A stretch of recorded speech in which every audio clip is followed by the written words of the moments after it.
Smackdown. Yeah. Today, not the mall.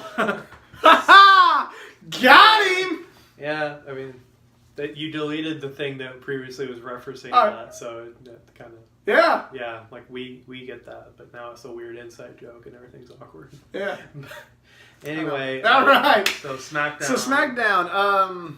Well, it starts out with a Miz TV segment. Well, first thing that came to my head was, what the fuck's Miz wearing? Oh, I saw he had like the headband thing going on, but he also looked like he would have been on some video game and or anime. But he did look like he kind of raided Shinsuke's like wardrobe for that, at least the big ass jacket. But it was Randy. Hashtag big ass jacket. But, Randy and our favorite Carolinian Gwarf. Well, one of our favorite Carolinians. Gwarf. I don't think the viewers know about Gwarf. Well, there's several Gwarfs. Gwarf Garrett, Gwarf Hardy. But go on. Anyway, Jeff Hardy, new U.S. champion. It's another inside joke that some of these folks aren't getting. Yeah. New U.S. champion. They have a nice little segment. Like Orton has a good segment, which is something that I haven't said in since 2011. Mm. Basically, he just says like he has no gripe with Jeff, more or less. And Miz is like trying to poke and get like some kind of conflict to happen, throughout the whole thing. And then Randy more or less says that I'm not going to be, provoked into doing something. Right. I do what I want, And then it leads to Shelton Benjamin coming out, which leads to a tag match of The Miz and Benjamin versus Jeff and Randy. And he made it. And Benjamin made it to the ring. No one tried to stop him because there ain't no stopping him. No. But the 5 or 6 people that watch this show are either going to say best show ever, or they're going to go like, what's up with the dude and puns, man? That's what's going to happen. I could believe there'd be one comment that says that. What's up with the puns, man? Hey, can I just have some? So we go through wrestling talk, can't we just have some? But they have a nice little tag match. It is what it is, standard tag match. I think Jeff Hardy would be a good... Well, this mid-card scene is like, it's very 2011, but it's still very good. You got with Benjamin, Orton, even though my name 2011, Benjamin was in our relationship time, but you get what I'm saying. It's that era. Very much that era, but it's still very, very good. Mm. And I like that. I was telling JC here that until the next Superstar shakeup, SmackDown has the potential to be until the next shakeup for this this be like the mythical year SmackDown. Remember when SmackDown was like this, you guys, before they put Roman over here? And it's kind of like it was probably like your SmackDown versus Raw roster that you made with your created wrestlers. Right. You have your roster that had AJ Styles in 2008. And all those people. And then the only ones that I wanted that were actual WWE guys were Jeff Hardy, Shelton Benjamin, because Shawn Michaels already got drafted. I mean, he can't. Yeah, but it was almost. You got Daniel Bryan, you got Shinsuke Nakamura, you got AJ Styles, you got Samoa Joe, you got. It looks like just all the things they can do in this year before. I don't want to say they fuck it all up, but they fuck it all up in the next Superstar shakeup because they're probably going to make that a yearly thing. No, I mean, it was for the longest time, so I wouldn't be surprised. So, but this, this is probably the best I've seen Randy Orton in quite some time. I've been very critical of Randy Orton for the last several years, and while he's still not one of my favorite wrestlers, it's still not really doing anything different. It just feels like... I don't feel so much this stale guy, this guy. I feel okay, whatever. Yeah. He's here. He's right here. He's not he's not any place where I feel he doesn't need to be. Mm. Like a year ago. When he Royal Rumbles. Yeah. Yeah. That.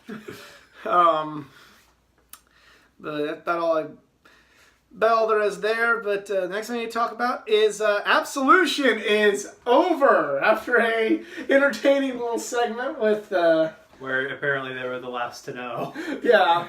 It was pretty funny how Paige just like, first of all, how they just like right there on the nose, like, isn't there some kind of special treatment for kids? And then it leads to Paige just like, oh, you didn't know?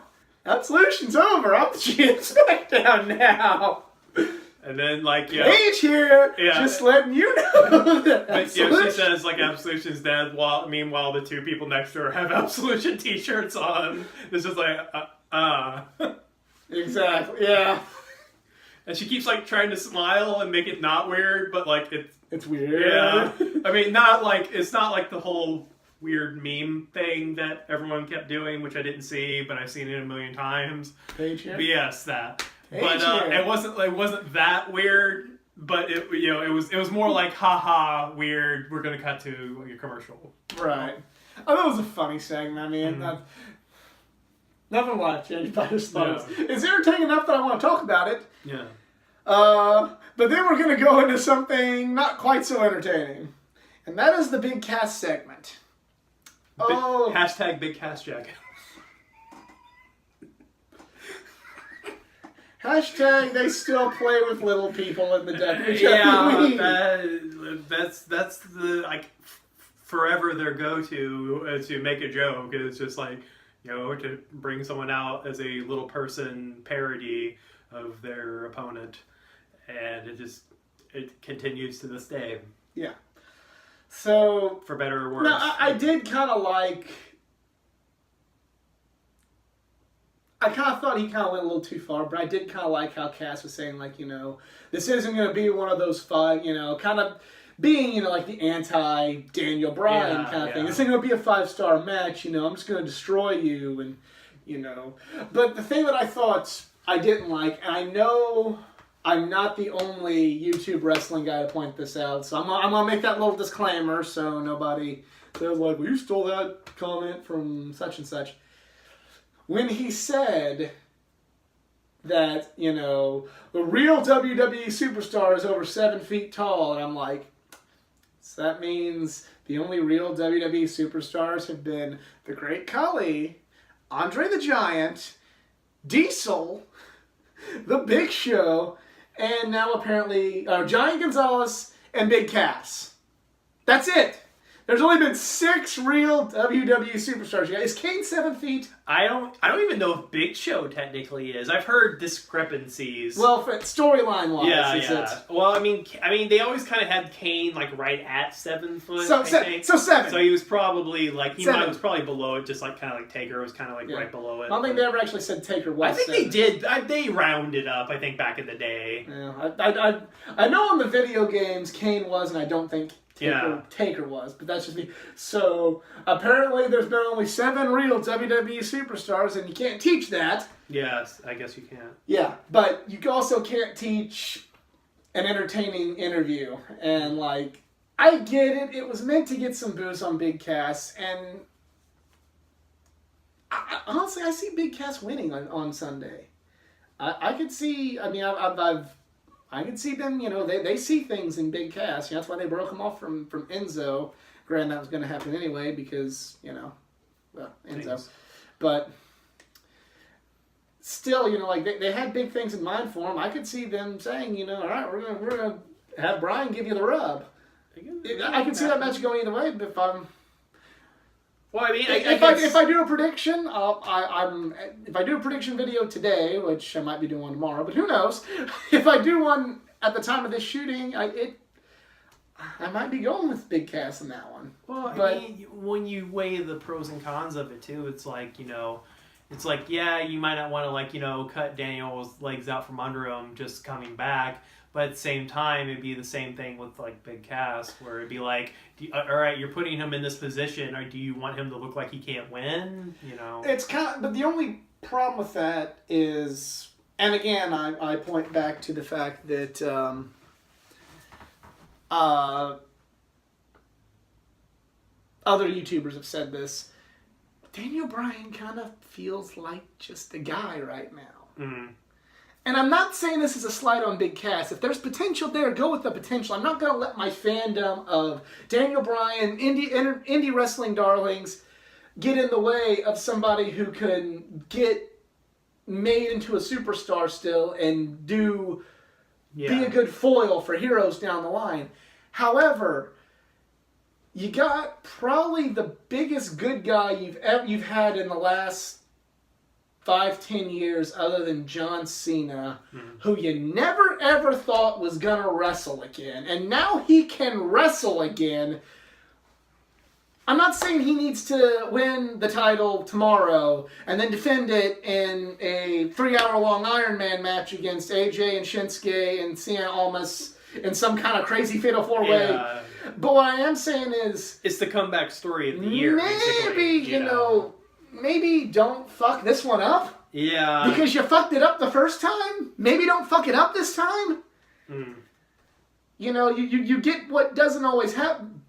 Daniel Bryan is getting what he didn't think he was going to get, and that's a second chance. And WWE is getting something that they probably didn't know they were going to get, and that was a second chance to do things. And I don't think Bryan needs to be a long-term champion. He's kind of a guy to win it, hold it from a major pay-per-view to the next major pay-per-view, and then somebody else. I'm not going to say transition, but if he wins it at Mania, he holds it until Money in the Bank or SummerSlam. If he wins it at SummerSlam, he holds it until Survivor Series or the Royal Rumble.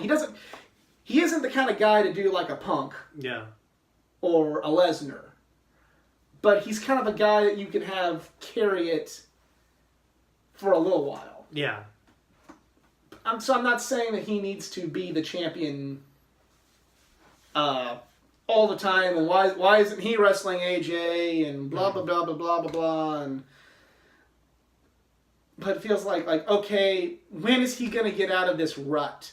Yeah, maybe it was safe and made more sense with the Kevin and Sammy stuff with Shane for WrestleMania.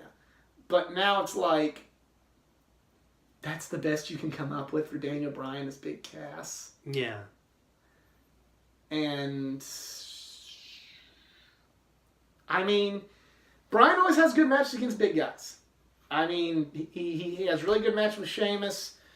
He had really good match, or at least a good match with Mark Henry. He had good matches with Big Show. Bryan wrestles big guys well. But again, I'm just kind of left going like, so Big Cass is the best you got? And I'm not trying to bash Big Cass, but maybe it comes across that way, but that's just kind of my opinion on that. Which leads me to our next point, which is segment with AJ, Joe, and Shinsuke. This segment made me laugh. Yeah, well, I mean, when you hear the term like low blow just like 8 times, it's just, for one thing, and it also like very seriously too in an interview. It was like, speaking of low blow, there was another low blow, blah blah blah blah, and it's like, but at the same time, it's like what's going on? So I guess I got to talk about it. Yeah. But AJ was talking about the upcoming was like a no DQ match or something. Yeah. There needs to be a part of this match. And again, if somebody else who's big on YouTube's already suggested this, is this a happy coincidence? And I apologize. Don't tell me I suck. Or if you do, I'm sorry you feel that way. Tell me how I can do better. You cannot say what they're saying. Anyway, that's an Al Snow reference. Yes. Dear Al Snow, I think that. Well, I'm sorry you feel that way. I've been using that on some of my past episodes. I'm sorry you feel that way. I'm gonna try and do better the next time. Shout out to Al Snow. Yeah. Because you'll probably never see an this show, Al Snow, but if you do, shout out, man. But I think like a cool thing like for Backlash would be, like Shinsuke goes for it, and then he does like a taunting motion, thinking that AJ's down, and like AJ pulls the cup out, and you have that like turnaround like, what? And then, AJ just fires up on him, Well, I also suggested, AJ just needs to, give him, just a barrage of dick punches, just, over and over and over again. Or somehow a flying forearm to the dick. Yeah. That would be the best. You can't top that. I mean, if that's how you're going to end it, you can't top that. It's just punch like just like it seems like a comedy spot, but it works. Yeah. I shouldn't said spot, but whatever. But but the segment was pretty good with AJ, and then which leads to also another Joe appearance. Another internet wrestling fan. Pardon the term, wet dream that we're having now with a Joe appearance to challenge either Shinsuke or AJ for the WWE title. That's right. The next feud, potentially, for the WWE Championship will be either Samoa Joe and Shinsuke Nakamura or Samoa Joe and AJ Styles. In WWE. In the WWE! Yes. Hence for the WWE title. Tell me that 10 years ago. Yeah. At this point in time. In 2008, when, I was actually on the TNA bandwagon, that in 10 years, these two guys are going for the WWE title. I'd be saying, yeah, it's about damn time, but now I'm still totally going, oh yeah. But they would actually maybe I appreciate it more now than I would have back then. But in the middle of Joe talking, Shinsuke's music hits. Joe's kind of oh, what's going on? What's going on? What's going on? And then by the time they flash to the ring, Shinsuke's already low blowed AJ and taking him down, and then they kind of flirts with hitting him, and then he eventually does the Kinshasa to him, and that's kind of how they end with Samoa Joe going missing during the whole segment. I feel like it's a pattern. Don't like it, dude. But so that's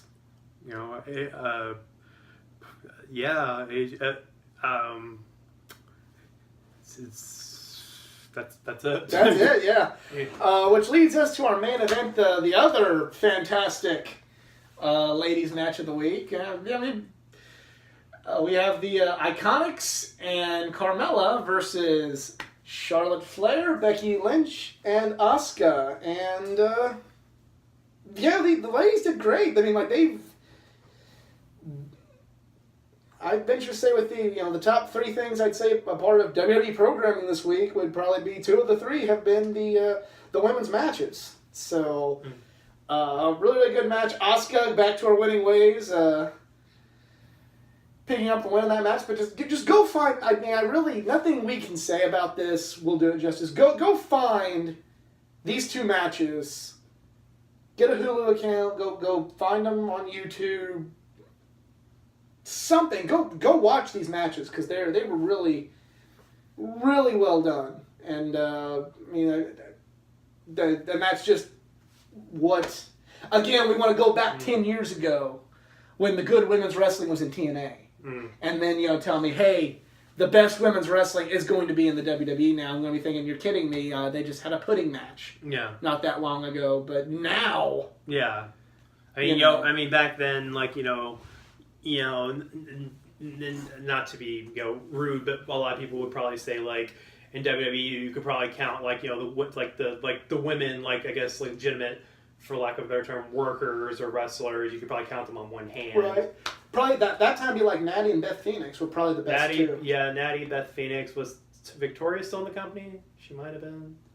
Man, I think she was in. Because I know was she in TNA at that time? I know she eventually went, maybe a couple years later, but I know she might have still been there.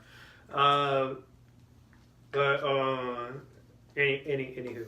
But go watch what the women did this week because they fucking brought it. That's all I'm gonna say. Well, we'll be back here in a minute with New Japan news. Alright, it's time for the New Japan segment of this here now taped Just Two Marks Wrestling Recap show. And there are really two big pieces of news to talk about from New Japan this week. First of all, for weeks on Twitter, Chris Jericho has been stating that he couldn't come to terms with New Japan, and he's officially done. He was in the Greatest Royal Rumble, where he got to face, had the possibility of facing off with Mojo Rawley. Did you see that segment? I did not. Oh god, I should have showed you that. He's like the interview before there. He's like mentioning all the big names. They're like Mojo Rawley. He's like, and Mojo Rawley, Mojo Rawley. That's a very Daniel Bryan thing. I could see him being like acting that psyched about it. Yeah. But anyway, after failing to win the Greatest Royal Rumble and not staying in the WWE to enter a feud with Mojo Rawley. He beat the ever-looking fuck out of Tetsuya Naito. Yeah. At Wrestling Dontaku, and kind of in a similar segment to the from WWE when they did the whole like when Ray would find the people, the kids with the Ray masks on, and then he went to Jericho and Jericho attacked him with the Ray mask. Yeah. He was walking down the walkway. He was by himself because his entire stable left before him. And he was grabbed. The guy hopped the rail, and it was a masked individual. Beat him up, threw him over the railings, picked up a railing. And I was it was very obvious that he could have injured someone. Because he just the railing was almost probably the size of a person or taller. Yeah, and he's just flinging it towards the crowd or that area. So it's you gotta have some angle and perspective on that, not to just injure innocent people, which I think he managed not to do.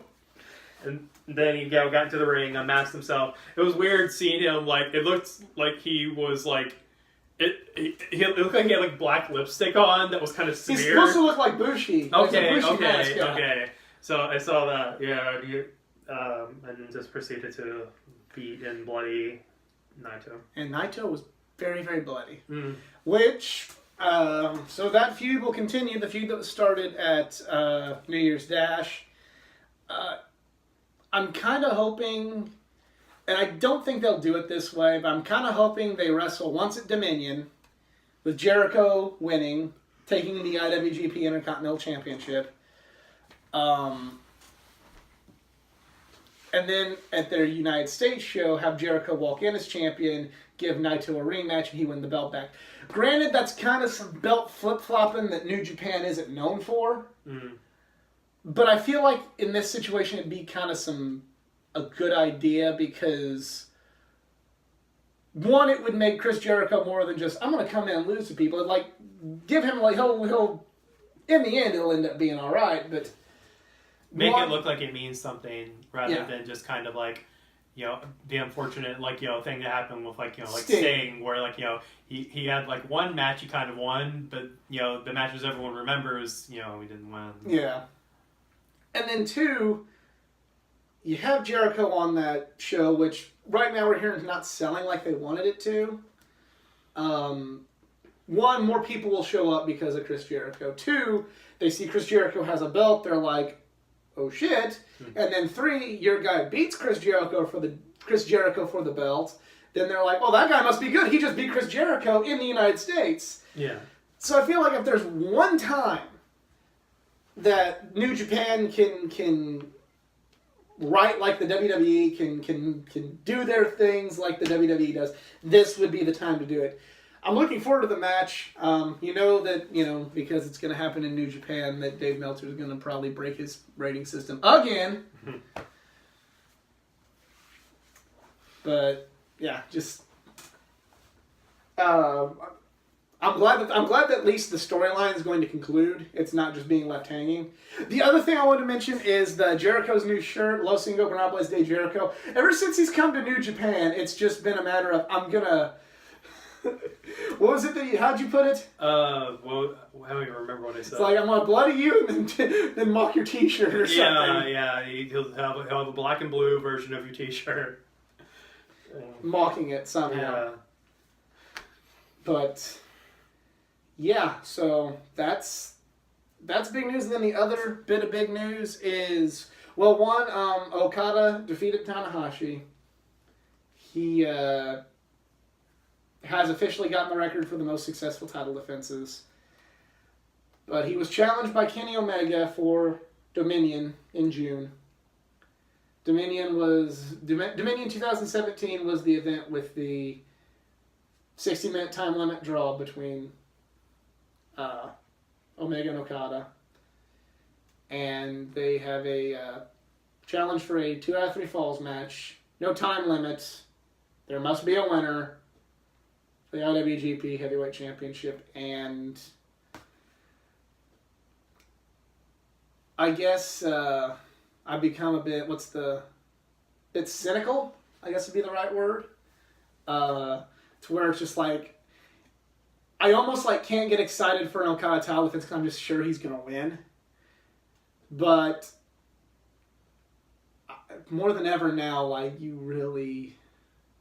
I mean, I guess maybe I'm a little bit more mentally prepared for it than I was at Wrestle Kingdom for if Okada comes away with the victory here, but I really think that now is the time. Now is the time to give that belt to Kenny. Especially because you want him to quit, you want the WWE rumors to quit, give him the belt. But I mean, it's people have been talking about when is the next chapter coming, and it's coming now, and I mean, who knows what's going to happen? I just really hope Kenny wins this match. I mean, I wish I had something more clever or more insightful or something like that to say about it, but in all actuality, I don't. I really hope, and I've been critical of Okada. It's not even me being critical of Okada. I really hope that Kenny Omega gets this win. I think it's time, and I don't want them to let the ship sail on Kenny Omega as IWGP champion. So, yeah, that's pretty much all I really got to say about New Japan. Anything you want to add? All right, well, hopefully this this version of it works out well until I can get whatever issues with YouTube figured out. Some of my other videos for the comic book aspects of my channel were looked at as spam when they were uploaded. And, eventually appealed the decision and won, and the videos got to stay on YouTube. But because I got a community guideline strike, I am banned from going live until the end of the summer. So, hopefully that gets resolved, but until then, we'll just be doing these things taped like everything else on YouTube. Appreciate you guys for watching. Let us know what you think about everything in the comments section below. Be sure to go like his artwork page at the Deluxe Asterix on Facebook. Go like my Facebook page at facebook.com/athleticgeek89. That is JC. I am the Athletic Geek. We are just two marks, and we're out. Later.